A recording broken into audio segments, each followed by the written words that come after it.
കുറച്ച് കഴിഞ്ഞ് നമുക്ക് കാണാം.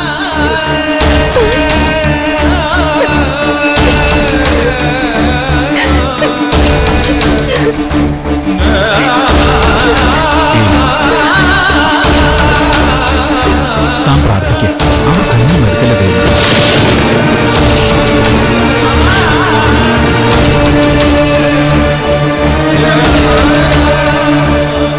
പറയാതിരിക്കാൻ ഞാൻ ഒരുപാട് ശ്രമിച്ചതാ.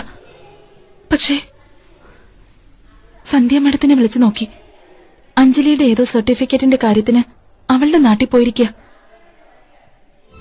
സോഫിയുടെ കരച്ചില് സഹിക്കാതായപ്പോ പിന്നെ ഞാൻ തീരുമാനിച്ചു, ഇവിടെ നിന്നോട്ടെ അവള്.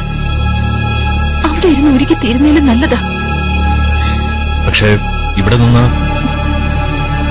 എന്താ ആദർശ്, എന്താ ഡോക്ടർ പറഞ്ഞത്? അങ്കിളിന്റെ പരിക്ക് ഗൗരവമല്ല. ആന്റിക്ക് തലയ്ക്ക് നല്ല പരിക്കുണ്ട്. ഓപ്പറേഷൻ നടന്നുണ്ട്. ആദർശ് ഒരു പ്രതീക്ഷയും പറഞ്ഞിട്ടില്ല ഡോക്ടർ. പാവം, ഒന്നും അറിഞ്ഞിട്ടില്ല സോഫി. ഒരു നിസ്സാര ആക്സിഡന്റ് എന്ന് അവള് കരുതിയിരിക്കുന്നത്.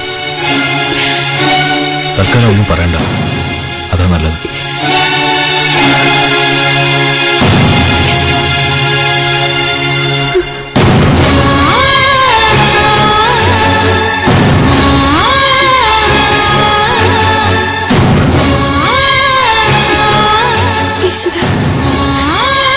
എന്റെ അച്ഛനും അമ്മയ്ക്കും ആപത്തൊന്നും വരുത്തരുത്.